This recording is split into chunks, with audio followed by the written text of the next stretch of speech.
Hey there! Come join me in today's episode full of adventure and companionship as I attempt to get an unlimited supply of experience and friends.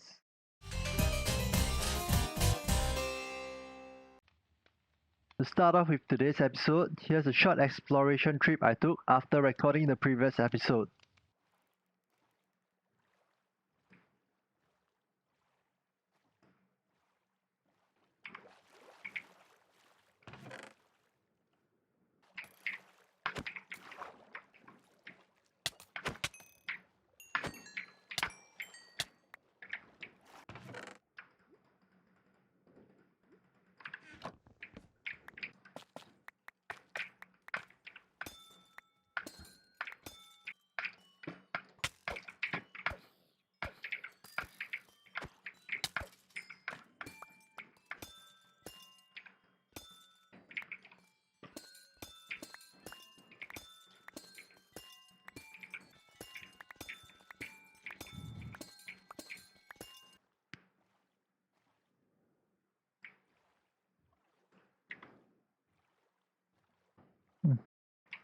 Zombie villager naturally spawn. Interesting.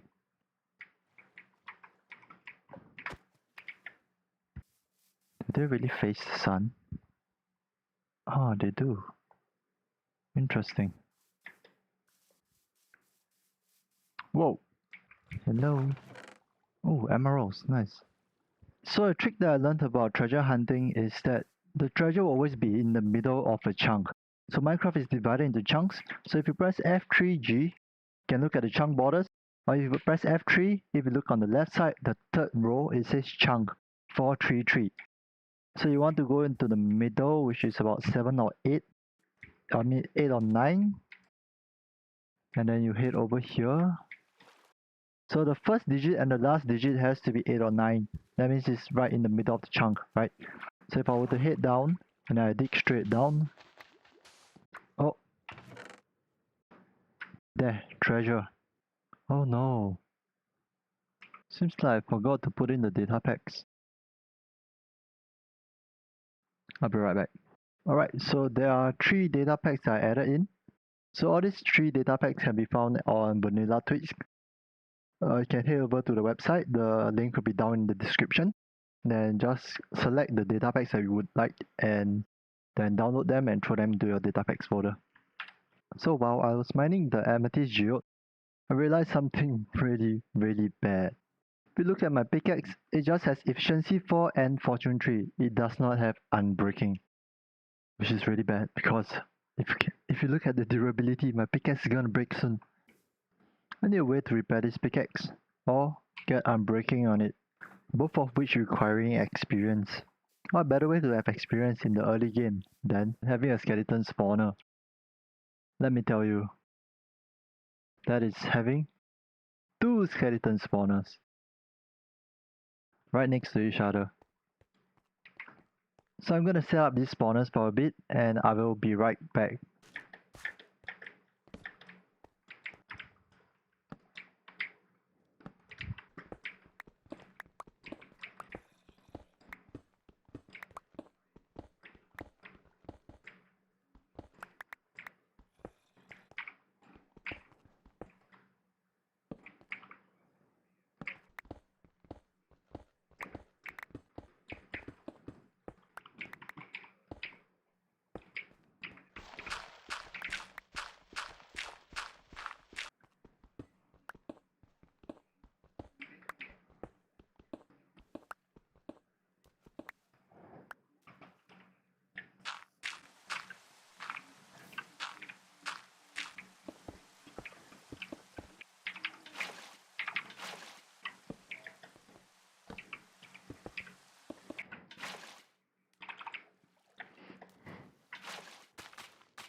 Two spawners all prepped and ready.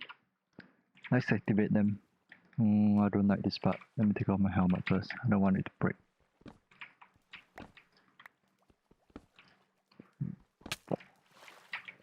Go, go. Alright. That's the first one. Oh no. Okay, now for the second one. Here, let's put some of the torches as well. Ow. Ow. Shoo. Go away.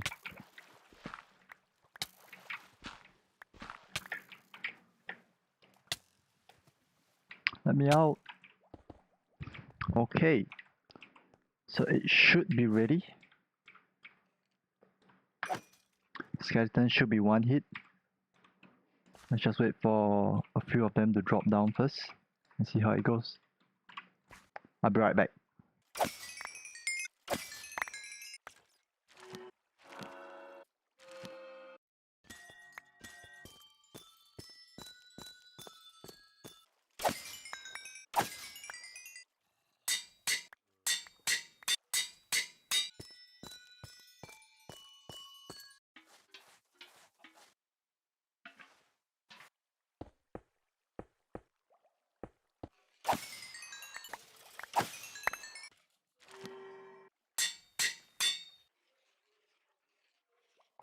So after grinding for a couple of hours and getting a decent set of gear,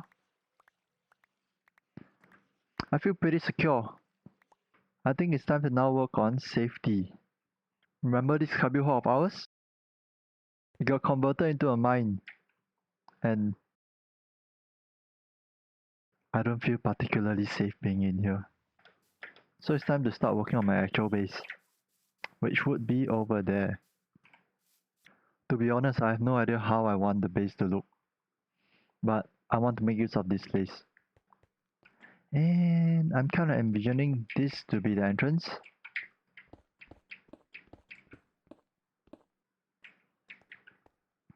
Well, I'll think about it and I'll come back in a bit. So after a couple of minutes of hard labor, I am finally done. Behold, my second base. I call it a second base, but it's basically just a hole in the cliff. Of course, this will not be the finalized look of my base. I will be doing a lot of things in this cave. I have huge plans for this cave. This cliff.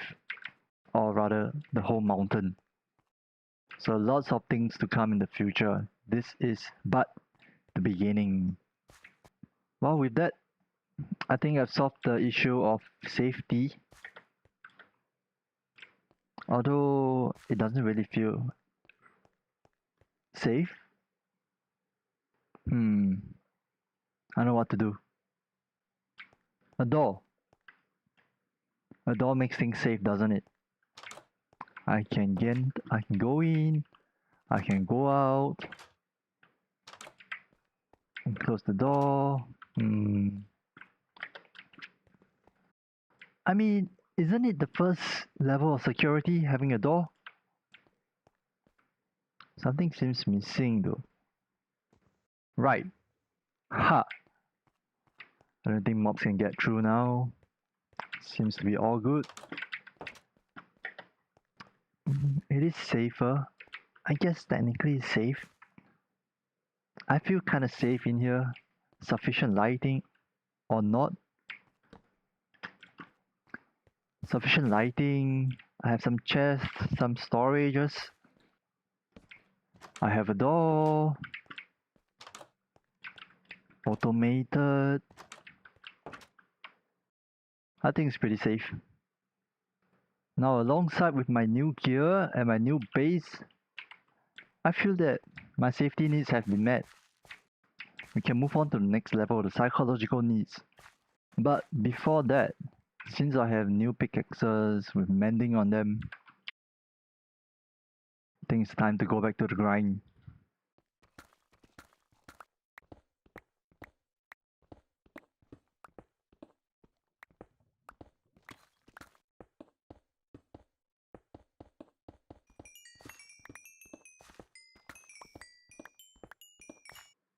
So after an hour or so of mining, I went to have my dinner.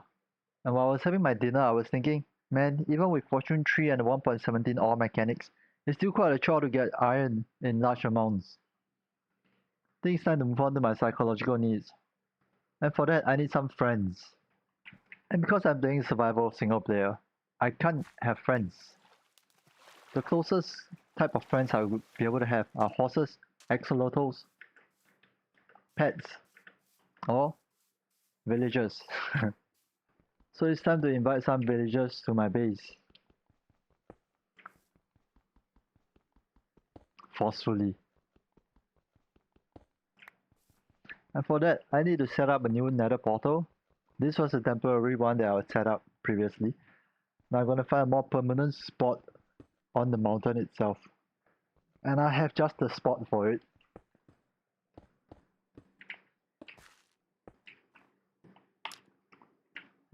Bam, nether portal. So let's take a look at the coordinates here. And then we will head to the exact coordinates in the nether. So if you are not aware, in the nether, the distance ratio of the nether between the nether and overworld is 8 to 1. So if your overworld's coordinate is 800, in the nether the coordinate will be 100. So with the help of some quick maths, I was able to find out what is the exact coordinates that I need to head over to set up my nether portal. But because I want a safer mode of travel within the nether, I'm not gonna build a new nether portal in this level. I'm gonna go up, all the way up, although not to the nether roof, but just slightly below the nether roof. In that case, I could travel along long distances without worrying that much.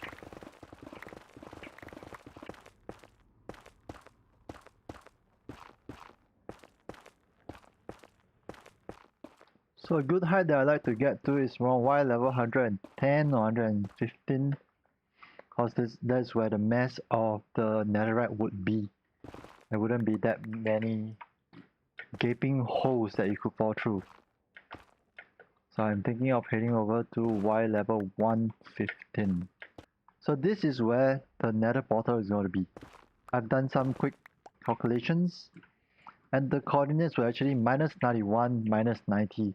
So I decided to just round it up and build it at minus 90, minus 90.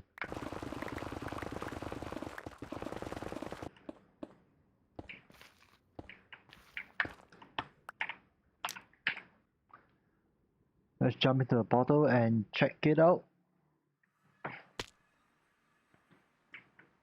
Okay. So it's linked properly now. And this is good. So this is our central portal. I quickly realized that I did not have enough obsidian to build a new nether portal. So I'm gonna head down into the mines to grab some obsidian. Down the water slide I go. And I'll be right back.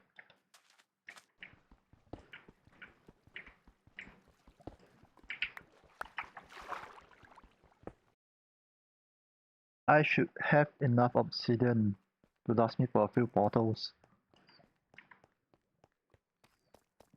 Let's head back to the nether. I'm here, Axolotl. I'm here. Yeah! I got my first friend, the pink Axolotl.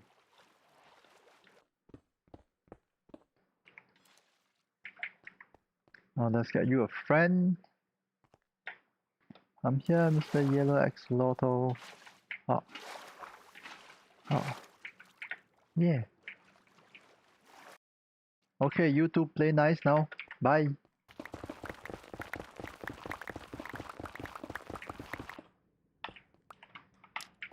And off we go. Hold on. Let me set up some stuff first.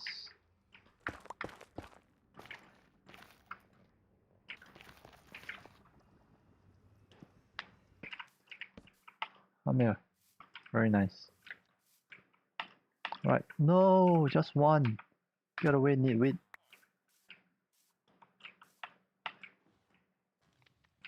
No, get lost.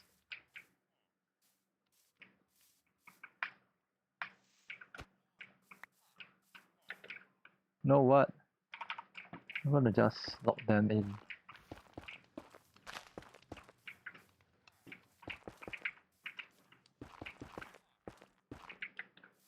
No.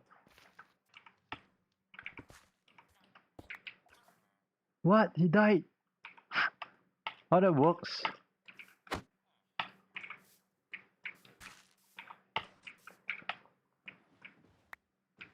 I think he would go through the portal, right? Bam. Off he goes.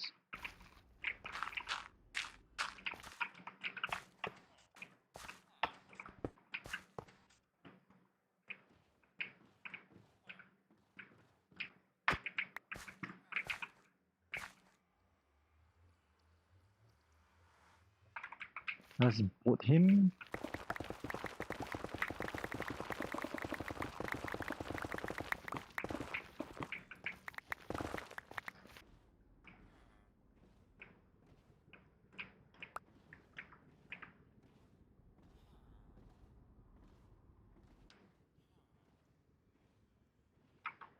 Number 1.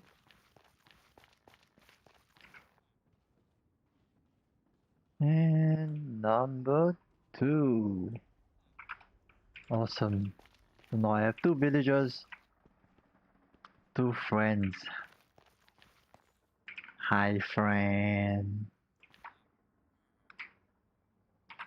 Well, guys, it's time to go. Come on, we ain't got all day.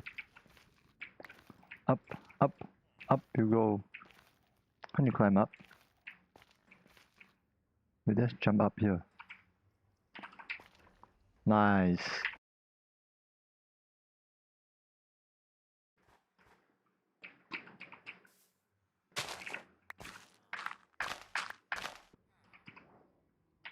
Now it's your turn, my friend. Go on, go on. Your friend's waiting for you on the other side. Awesome. Here we go. Hey. Into the boat.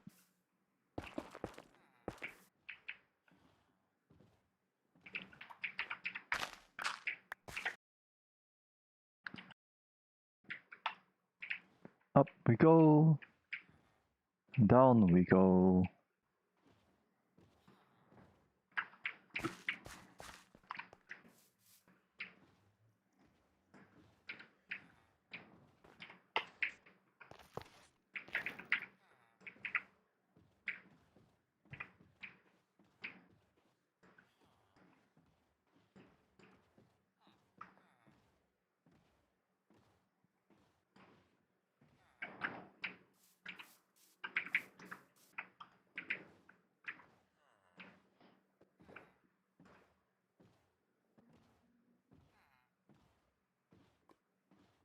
And welcome to your new home.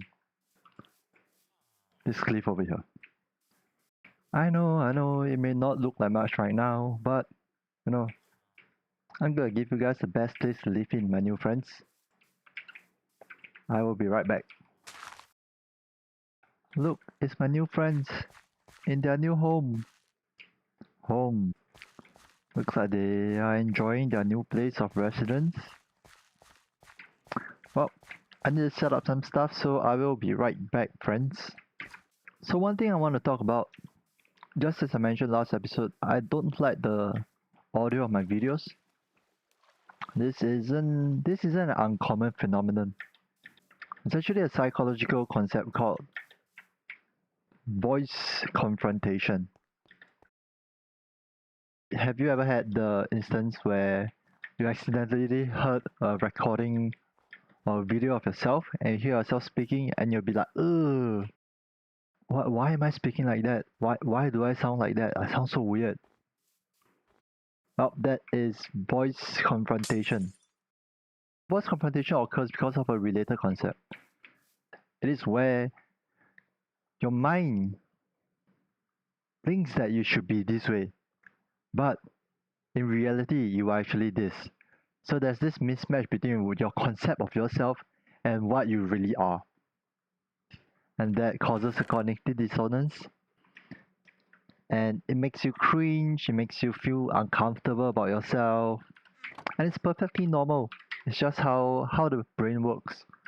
This is because when you talk, the voice you hear of yourself is not what other people hear.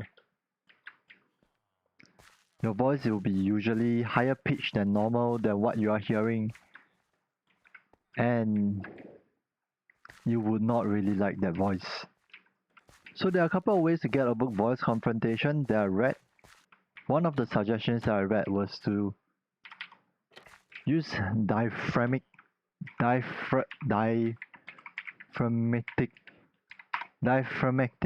breathing. Using your diaphragm to breathe, and hence your voice would sound deeper than usual. I have no idea how to do that.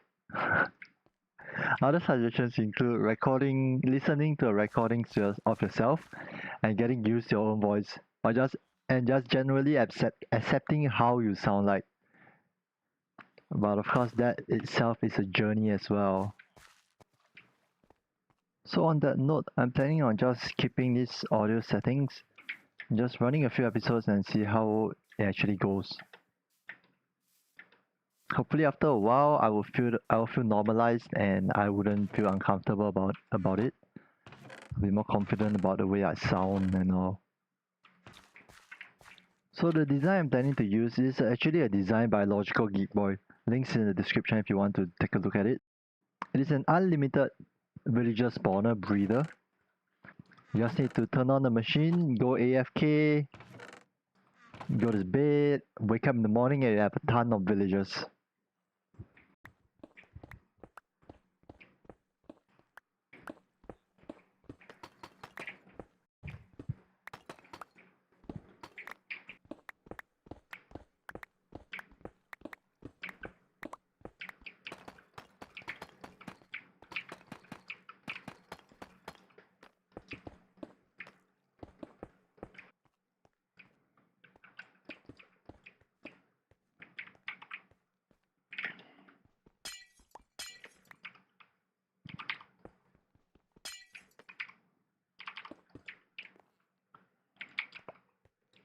And containment chamber is complete.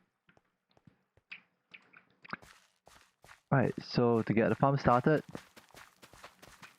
just need to plant the carrots. Once the carrots are ready to harvest,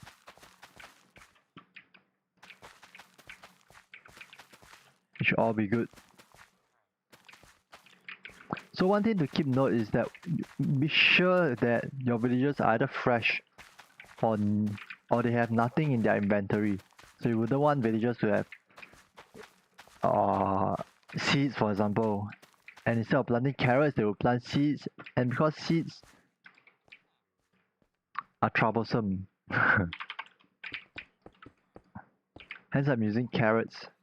Potatoes should be fine as well, but I actually do not know whether poisonous potatoes will harm the villagers, so I tend to just use carrots. Whoa! What? How? Right, so this switch actually turns the farm on and off.